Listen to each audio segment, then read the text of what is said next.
నమస్తే, welcome to our channel. నేను సిరి.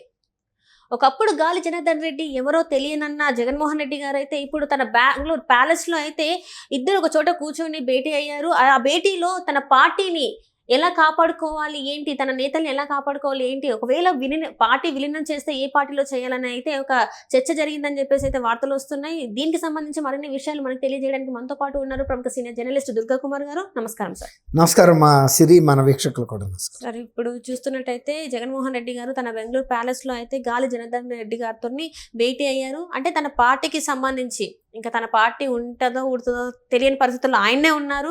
So కొంతమంది సీనియర్ నాయకులు ఎవరైతే ఉన్నారో వాళ్ళు కూడా ఆ పార్టీలో ఉంటారో ఉండరో అని చెప్పేసి తను భయపడుతున్న పరిస్థితి. ఇంకొకటి ఏంటంటే ఆ పార్టీని, తన పార్టీని మరి కాంగ్రెస్ లో విలీనం చేయాలి లేకపోతే బీజేపీలో విలీనం చేయాలన్న ఆలోచనలో కూడా ఉన్నట్టు తెలుస్తుంది. సో దానికి గాలి జనార్దన్ రెడ్డి గారు సలహా ఇచ్చారని కూడా తెలుస్తుంది. సో దీని మీద మీ అభిప్రాయం ఏంటి?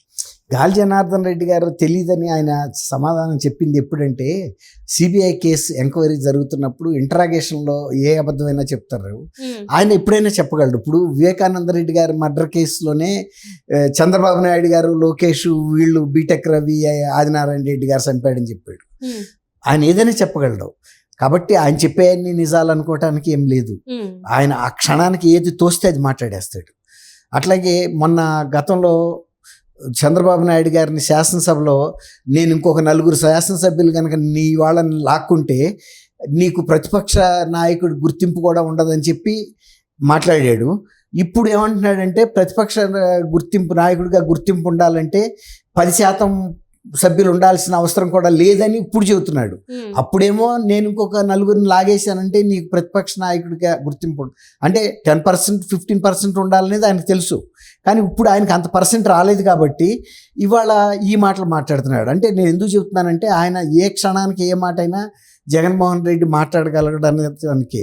గాలి జనార్దన్ రెడ్డి రాజశేఖర రెడ్డి గారి కుటుంబానికి అత్యంత అంతరంగికుడు. ఆ తర్వాత ఓబులాపురం గనుల దోపిడీలో వీళ్ళందరూ కలిసే పంచుకున్నారు. ఆ గాలి జనార్దన్ రెడ్డి ఒక్కడికే రాలా డబ్బు. ఇప్పుడు 45,000 కోట్లు సిబిఐ జప్తులో ఉన్న ఆస్తుల్లో అక్కడి నుంచి వచ్చిన డబ్బు కూడా ఇందులో ఉంది. ఓబులాపురం తర్వాత శ్రీదేవి గారు అప్పుడు అరెస్ట్ అయింది కూడా గనుల శాఖ కార్యదర్శిగా ఉండి ఈ కేసులోనే. కాబట్టి గాలి జనార్దన్ రెడ్డి వాళ్ళ కుటుంబంలో ఒక అంతర్భాగం అనేది అందరికీ తెలుసు. ఒక కొడుకులాగా చూసుకునేవాడు ఎవరో రాజశేఖర రెడ్డి గారు. ఎందుకు చూసుకున్నామంటే ఆర్థికంగా ఉన్న సంబంధాలు అలాంటి, లావాదేవీలు అలాంటి చాలా పెద్ద ఎత్తున ఆయన ఎంత సంపాదించాడో అందులో వీళ్ళ భాగం, సింహభాగం వీళ్ళకి ఇవ్వబట్టే ఆయన అంత దోపిడీ చేయగలిగాడు. అది దేశంలోనే ఒక అక్రమ మైనింగ్ లో అత్యధికంగా జరిగిన కేసు ఏదైనా ఉందంటే ఓబులాపురం మైనింగ్. అది రాష్ట్ర సరిహద్దులు దాటి కూడా గనులు తవ్వుకెళ్ళిపోయారు. కర్ణాటకలో కూడా వెళ్ళిపోయారు వాళ్ళు. అంటే ఒక బంగారపు గని తవ్వినట్టే కదా. ఆ రోజుల్లోనే చైనాలో అప్పుడు ఒలింపిక్స్ జరుగుతున్నాయి, వాళ్ళకి ఐరన్ ఓర్ చాలా కావాల్సి వచ్చింది. అప్పుడు ఇక్కడ నుంచి విపరీతమైన షిప్పింగ్. అసలు మద్రాసు పోర్టుకి గాలి జనార్దన్ రెడ్డి గారి టిప్పర్లు అంటే కూడా ఎక్కడ చెక్ పోస్టులు ఆపే పరిస్థితి లేదు. ఎందుకంటే వాళ్ళు అధికారం ఉంది, రెండోది డబ్బులు కూడా ఇచ్చేవాడు. ఆ చెక్ పోస్టులకి నెలకింతని ఇచ్చేస్తుంటే అది ఐరన్ ఓర్ అక్రమంగా వెళ్తుందని తెలిసినా కూడా అలౌ చేసేవాళ్ళు. అది మద్రాసు దీని నుంచి పోర్ట్ నుంచి కూడా ఇతర దేశాలకు ఎగుమతి అయిపోయింది. ఆ విధంగా ఐరన్ ఓర్ చాలా భారీ ఎత్తున దోపిడీ జరిగింది. అందువల్ల ఆయనకి అప్పట్లో బంగారపు కుర్చీ కూడా ఉందని చెప్పుకునేవాడు జనార్దన్ రెడ్డికి. సరే, కుర్చీ ఉండా లేకపోయినా ఆయన ఎంత విలాసవంతమైన జీవితం అంటే డబ్బు ఎంత సంపాదించాడు, ఎంత తవ్వారనేది ఇప్పుడు సెటిలైట్ల ద్వారా చూసిన తర్వాత కూడా ఆశ్చర్యపోయారు. అంత అక్రమ మైనింగ్ జరిగింది. ప్రభుత్వం తను మనిషి అయినప్పుడు రాజశేఖర రెడ్డి గారు ఇక ఎవరు ఆపుతారు?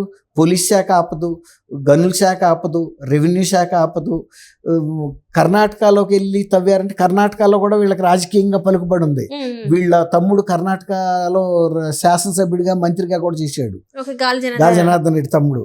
వాళ్ళకి అక్కడ కూడా, ఎందుకంటే అది బార్డర్ విలేజ్ కాబట్టి, తర్వాత వీళ్ళు పార్టీ కూడా పెట్టారు అక్కడ కర్ణాటకలో. అంత రాజకీయంగా ఇన్ఫ్లుయెన్స్ ఉంది. 2 రాష్ట్రాల ముఖ్యమంత్రులు ప్రభావితం చేయగలిగినటువంటి బలం వాళ్ళకి ఆర్థికంగా ఉంది, రాజకీయంగా ఉంది, సామాజికంగా ఉంది. అలా అంత బలవంతుడైన వ్యక్తి అతను. ఇప్పుడు కాబట్టి జగన్మోహన్ రెడ్డి గారు ఆయన పిలిపించుకుంటాడు ఆత్మీయుడు కాబట్టి. తర్వాత ఈ అనుకోని ఓటమి ఇలా ఎదురొచ్చింది, మరి ఇప్పుడు నేను ఈ పార్టీ నడపకపోవటమా ఏంటి అనేది ఆయన సలహా అడుగుతాడు సహజంగా. ఎందుకంటే ఆర్థికంగా బలమైన శక్తిగా ఎదిగిపోయాడు, అంత పెద్ద కుంభకోణాన్ని చాలా విజయవంతంగా నడిపాడు కదా. ఇప్పుడు ముఖ్యమంత్రులకు ఎవరికి ఇవ్వాల్సింది వాళ్ళకి ఇచ్చేవాడు, అధికారులకు ఇచ్చాడు, తర్వాత చెక్ పోస్టులకు ఇచ్చాడు. ఎక్కడైనా ఈవెన్ పోర్టుల్లో కూడా ఇప్పుడు అక్కడ నుంచి పంపటానికి వాళ్ళకు కూడా మేనేజ్ చేయబట్టే కదా ఇంత కొన్ని లక్షల టన్నుల ఐరన్ ఓర్ వెళ్ళిపోయింది. ఇప్పుడు చెప్తే ఆయన ఏం చెప్తాడు, మరి గతంలో అధికారంలో ఉన్నప్పుడు ఎవడ మాట నువ్వు వినలేదు కదా, మరి విన్నప్పుడు ఫలితం ఎలాగే ఉంటుంది. ఆయన బహుశా జగన్మోహన్ రెడ్డి గారు ఇంత మనసు విప్పు అయితే మాట్లాడతాడు. ఎందుకంటే కుటుంబంలో అంత బాగా సన్నిహిత సంబంధాలు కలిగిన వ్యక్తి గాలి జనార్దన్ రెడ్డి గారు. ఏదైనా కష్టం నష్టం ఆయన చెప్పుకుంటాడు. కాబట్టి చెప్పినప్పుడు ఆయన ఏం చెబుతాడు, నేను జగన్మోహన్ రెడ్డి నేనేమో మరి ఇక్కడ ఉండే పరిస్థితి కనపట్టలేదు, ప్రజల్లో చాలా వ్యతిరేకత వచ్చింది, తర్వాత నేను వాళ్ళని అది కన్విన్స్ చేసి కూడా ప్రజలు నా వైపు తిప్పుకునే సందర్భం కూడా కనపట్టలేదు.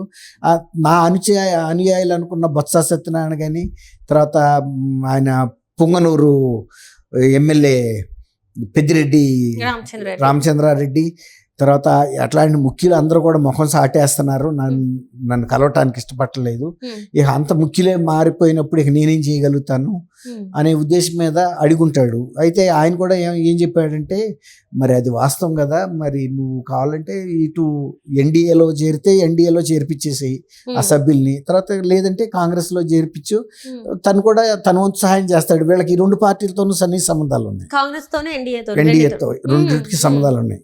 ఇప్పుడు ఎట్లా కర్ణాటకలో కాంగ్రెస్ ఉంది కాబట్టి మరి ఇప్పుడు కాంగ్రెస్ అధిష్టానంతో మాట్లాడమన్నా ఆయన డీకే శివకుమార్ చాలు ఈ కాంగ్రెస్ అయితే. ఒకవేళ బీజేపీలో అయినా కూడా వీళ్ళకి సన్నిహిత సంబంధాలు ఉన్నాయి. అప్పుడు బీజేపీకి ఎలా స్పందిస్తుంది అనేది మనం ఇప్పుడేం చెప్పలేము. ఇతను కూడా మరి జారుతాడా లేదా అనేది మనం ఏం చెప్పలేము. అంటే ఇప్పుడు లోక్సభ స్పీకర్ కి తను సపోర్ట్ ఇచ్చాడు. కానీ వీళ్ళ మనసు వీళ్ళ అభిప్రాయాలు కూడా తెలుసుకోవాలి కదా. సపోజ్ వీళ్ళు కాంగ్రెస్ లో అయితే కంఫర్టబుల్ గా ఉండగలుగుతారా, రాజకీయ భవిష్యత్తు ఉంటుంది అనుకుంటున్నారా, లేదు బీజేపీలో ఉంటే కంఫర్టబుల్ గా ఉంటుంది అనుకుంటున్నారా, తర్వాత అక్కడ వాళ్ళకి ఎవరైనా గాడ్ ఫాదర్స్ ఉంటే ఎవరిని ఏ పార్టీలో చేరితే వాళ్ళు జారమంటాడు. ఎందుకంటే ఎట్టాగు పార్టీ ఉండే పరిస్థితి కనపట్టలేదు. విలీనం చేసే బదులు ఎవరి ఇష్టం వచ్చిన సాటికి వాళ్ళు వెళ్ళారు అనుకోండి, రేపు ఈయన మీద నింద ఉండదు కదా, నీ మూలన మా రాజకీయ జీవితాలన్నీ బలైపోయినాయి అని చెబుతున్నాడు. తర్వాత వాళ్ళ పేరు నాని ఎవడో వస్తాడో రండి దమ్ముంటే మా ఈయన అరెస్ట్ చేయమని సవాల్ ఇసిరాడు. వాళ్ళు కూడా ఒక రకంగా ఇతని మాట విని దెబ్బతిన్నారు. పేరు నాని ఇప్పుడు వాళ్ళ అబ్బాయిని పోటీలో దింపాడు. ఇప్పుడు అబ్బాయి రాజకీయ భవిష్యత్తు కూడా గందరగోళంలో పడ్డట్టే కదా. కాబట్టి మనం ఇతన్ని నమ్మి మోసపోయాం కాబట్టి ఓ రకంగా జగన్మోహన్ రెడ్డి మాత్రం ఎందుకు ఉండాలన్న ఇది కూడా ఉందేమో అంటున్నారు. ఆయనలో అంతర్గతంగా ఆ భావన ఉండే ఇలాంటి రెచ్చగొట్టే ప్రకటనలు చేస్తున్నాడు. అప్పుడు బీజేపీ వాళ్ళు కూడా ఇక్కడ నుంచి చెబుతారు కదా వాళ్ళకి, ఆ కేసెస్ తొందరగా మూవ్ చేయండి, మిమ్మల్ని మననే ఛాలెంజ్ చేసే పరిస్థితికి వచ్చిందని పురంధరేశ్వర్ గారైనా అక్కడ చెబుతుంది కదా. ఇట్లా మినిస్టర్లు ఎక్స్ మినిస్టర్లు వీళ్ళు సవాళ్ళు ఇసురుతున్నారు వైఎస్ఆర్సీపీ వాళ్ళు, ఆ కేసులో తేల్చి లోనేయండి, అది కూడా తేలుతుంది కదా. ఇప్పుడు మొన్న కవిత గారిని అరెస్ట్ చేసే ముందు కూడా బీఆర్ఎస్ వాళ్ళు సవాల్ చేశారు, చేయండి చూద్దాం ఎట్టా ఇక్కడ నుంచి హైదరాబాద్ నుంచి తీసుకెళ్తారు అని కూడా సవాళ్ళు ఇచ్చినారు. అరెస్ట్ చేయను చేశారు, హైదరాబాద్ నుంచి తీసుకెళ్లారు, ఇవాళ రాక బెయిల్ కూడా రాలేదు, తిహార్ జైల్లో ఉంది. అట్లాగే కొన్నిసార్లు ఇట్లా రెచ్చగొట్టడానికి కూడా శ్రేయోభిలాషులా లేకపోతే వాళ్ళు మనకి ఏదైనా కీడు జరగాల అనేది కూడా చెప్పలేము. అది థ్యాంక్ యూ అమ్మ శ్రీ, మన వీక్షకులు కూడా నమస్కారం.